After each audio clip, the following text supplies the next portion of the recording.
नारायणगाव पोलीसच्या हद्दीतील नारायणगाव, बोरी, साळवाडी, मांजरवाडी परिसरातून शेतकऱ्यांच्या नदीतून पाण्याच्या मोटरच्या केबल चोरी करणाऱ्या 7 आरोपींना नारायणगाव पोलिसांनी बेड्या ठोकल्या असून त्यांच्याकडून केबलचे बंडल, एक महिंद्रा पिकअप व 2 मोटरसायकलसह 6,70,400 रुपयांचा मुद्देमाल हस्तगत करत 4 गुन्हे उघडकीस आणण्यात नारायणगाव पोलिसांना यश आले आहे. नारायणगाव पोलीसच्या हद्दीतील गणपत बबन बांगर, वय 66 वर्ष, व्यवसाय शेती, राहणार बोरी,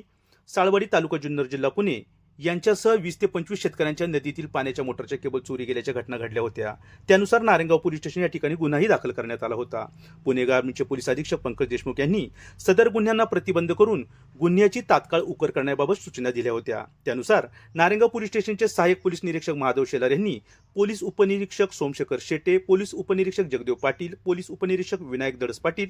पोलीस हवालदार पोपट मोहरे, पोलीस हवालदार दत्ता तळपाडे, पोलीस हवालदार आदिनाथ लोखंडे, महिला पोलीस हवालदार तनुश्री घोडे, पोलीस शिपाई सत्यम केळकर, गोरखाशे, सुभाष थोरात, सोमनाथ डोके, बनकर, निलेश जाधव, ट्रॅफिक वार्डन सोनवणे यांची टीम तयार करून गोपनीय माहितीच्या आधारे संशयित इसमनामे अमोल रामदास मेंगळे, वय 20 वर्ष, राहणार वराळे, तालुका खेड, जिल्हा पुणे, बाळू रामदास हिंदोळे, वय 28 वर्ष, राहणार अंबड, मुक्ताईवाडी, तालुका अकोले, जिल्हा अहिल्यानगर, आकाश प्रकाश जाधव, वय 20 वर्ष, राहणार माळुंगे पडवळ, तालुका आंबेगाव, जिल्हा पुणे,